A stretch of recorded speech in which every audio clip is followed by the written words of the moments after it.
So I thought it would be fun to do something summary and fun that is the LeafSnap app, which is actually something that I found a couple years ago, and it's gotten better since then. So I'm really excited to share that with you. Okay, so let's talk about LeafSnap. LeafSnap is a free app with like a paid option that I have never actually used. So you can use the free app with no problem whatsoever.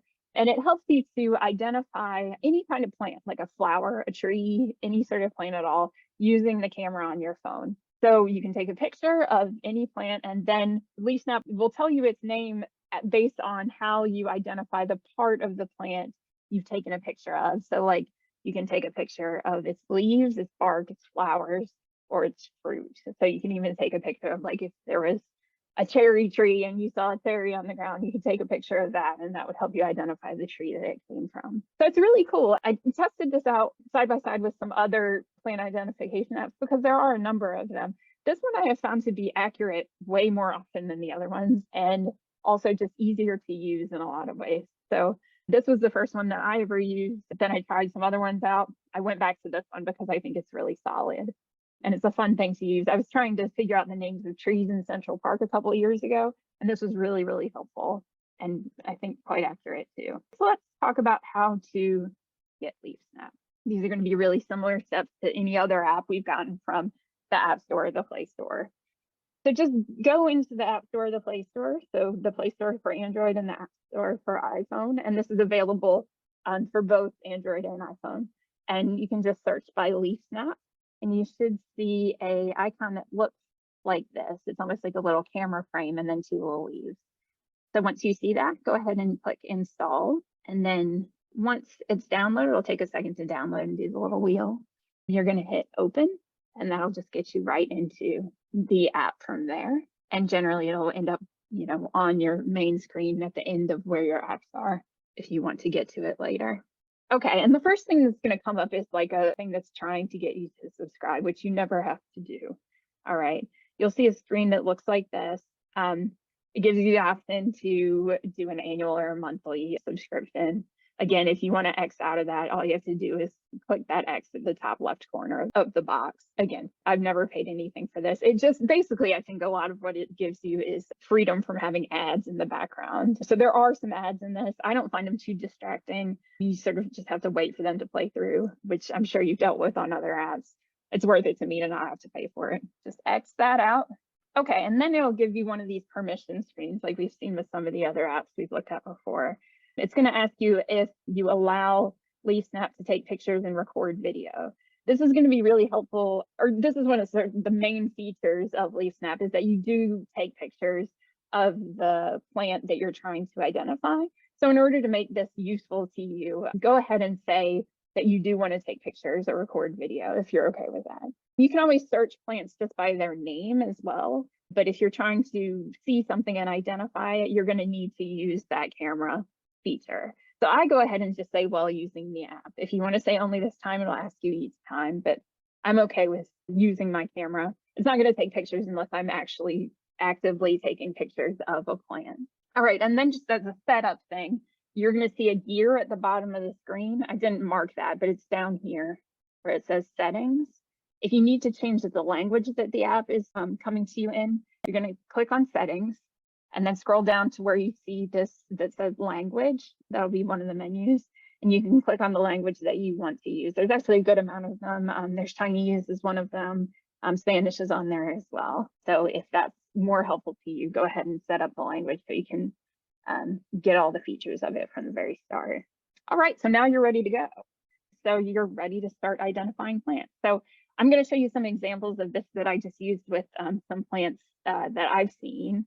So we're going to start with the sort of main kind of feature of LeafSnap is that you take these pictures. So this is what we're going to do with this, is to do identify and tap to recognize. So what that does is it gives you the option to take a picture of any plant, and it'll compare it to other pictures in its database to tell you as close as it can what that plant is. So we're going to start with that. So let's say, we're just walking down the street and we see a plant that we are curious about. Okay, so we're going to click this button that says identify, tap to recognize. All right, and then it's going to give you the option to either take a photo through the app or to upload a photo from your gallery. So if you have something you've taken before that you want to identify after the fact, you can upload that and we'll look at how to do that. But again, we're talking about using this on the spot right now. So we see a plant, we want to take a picture to help us identify it. So that's what we're going to do here, is say take a photo. And once you do that, it's going to switch you over to something that looks very similar to the camera on your phone. So it's just sort of using the camera on your phone to help you take this picture. You should see a screen something like this, and you're just gonna like aim at the plant, depending on the different parts of the plant that you're using to identify. In this case, I got a pretty broad view of this plant that's in my house. If you're looking at a tree, you can get right up on the bark. If you're going to say, you're trying to identify it as bark, just make sure it's relatively well lit and clear. That'll get you the best results. So when you have a picture that you want, kind of at the angle that you want it to be, go ahead and hit the shutter button like you would if you were just taking any picture. So the little round button here for me. And then it'll ask you if you want to keep that picture, if you want to retake it. So if you look at it and it's not that great, you can hit retake. But when you're ready to use it, you can hit OK. So that'll pop up down here at the bottom once you've taken the picture. So once you're OK with your picture, it's going to ask you this through this screen. It'll say, which are you taking a picture? Like, what should you identify? So you'll say the closest one to what you're doing. So leaf, flower, fruit, bark. If you have a picture of maybe like a flowering tree and you can see the leaves and the flowers, maybe like zoom in on the flower when you take the picture and then just say flower in this section. So these are just the different options that can help them narrow down what the plant is you're looking at. So I'm going to use leaf for this one because it's really, that's what we're seeing in the picture. All right, and then it'll do a little sort of like loading screen. It'll start scanning your picture to compare it to these thousands and thousands of other ones that are in its database. So when it's scanning, your screen should look something like this. It has a little thing that comes down like it's scanning your plant. And then you get your results, all right?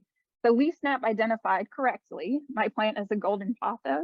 It gives you all the sort of common names here, and it gives you a whole bunch of other pictures of this particular plant to compare, and we'll talk about that in a minute. If you scroll down, you'll see a number of different plant names in response to this. So it's like there'll be ones that are sort of close to it, but the one at the top will be the one that they most closely identify with your picture, and it tends to be right. In my experience, if the first one's not right, the second one is.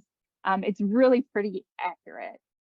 You can always like scroll down and see if one looks a little bit more like the first one, but generally speaking, it's pretty close. And then you can click on the name itself. So I click here on golden pothos to learn more, all of its common names, its botanical names. All of them have tons of common names. So you might know this by something else. It could be one of these other names as well. All right, and then you're going to scroll down and click on read more, and that will tell you a full description of the plant, its native habitat. You keep going down and it'll tell you the plant type, the genus, the family, what conditions it really thrives under. This can be really helpful if you have something like a house plant. There's actually even more specific information here. If you keep going, it'll tell you care information. So like what kind of fertilizer it needs. Does it need, full sun or partial? Again, super helpful for house plants or any plant that you yourself are taking care of. Maybe not so much if you're just trying to, identify a plant in the wild. Different options here.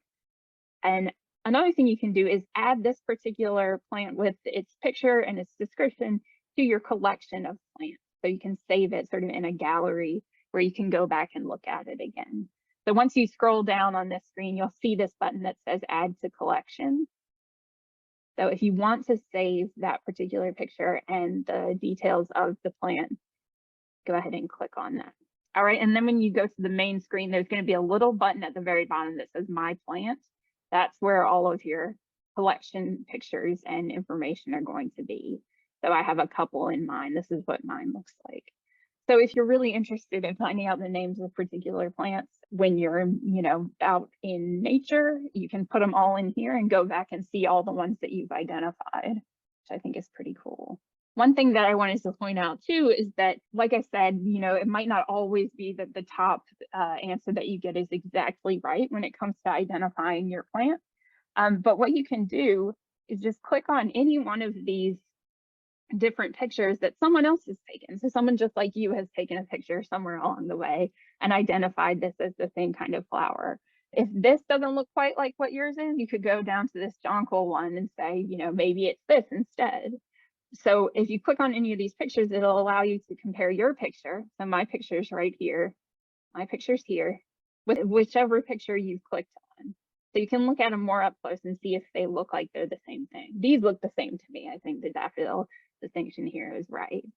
But if it didn't, I could go down to one of these pictures and look at them side by side and see if that was a closer match. And one of the cool things about LeafSnap too is that by taking pictures, you're actually making the database smarter about flowers themselves. So if somebody comes along and sees your picture, they can compare to theirs. You're sort of adding to the power and the knowledge of the cumulative database that makes LeafSnap work, which I think is kind of cool. Okay, so I did this with my houseplant, but LeafSnap I think is actually really fun when you're out in nature and seeing, flowers and trees and plants that you haven't seen before. Or if you're in like a different kind of environment, like a garden that's specific to, a certain type of plant that is maybe not native to the area, it can be really cool to help you identify what these plants are. So again, you can take pictures of bark, or you can take pictures of the fruit on a tree. Just any of these parts will help to identify the plant that you're looking at. So this is a picture of a flower that I took in the conservatory garden in Central Park. And it was the first time I'd ever seen a flower that looks like this. And what it is a grape hyacinth. I actually did a little comparison with the other people's pictures, and that seemed accurate to me. So from there, I can go ahead and click on here if I wanted to get some more information, save it to my collection, and then have a record of that as a flower that I've seen and can go back to look at more details about. And this is called a Didier's tulip, which I had never seen either, I don't think. So this was another one that I saw at the conservatory garden. And just a reminder too about adding it to your collection. So again, you'd click on the name, scroll down.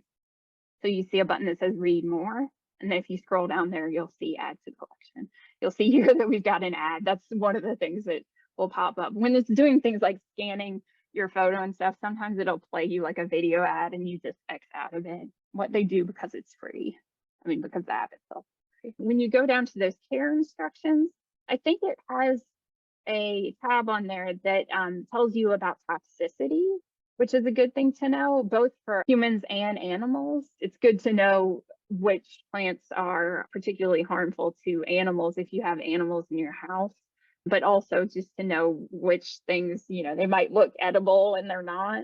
So check that out. And I imagine, maybe if it's something like a cherry or something, they'll have further links to that, but I don't know that for sure, but it's definitely worth looking at. There's also a feature on there that doesn't seem to work particularly well yet, but may in the future, that diagnoses what's wrong with the plants. I tried on some of my plants and it didn't seem to work particularly well. They're still testing it. But I think the point of that is, especially if you had outdoor plants and you had any sort of pests on them, like or bugs or anything that was sort of eating them, that it would be able to tell you what that particular insect is and how to sort of deal with that or keep them away from it. But it doesn't seem to work particularly well yet, but it may in the near future. You can do everything that I just did for free. I've never paid for it before and I've used it a bunch.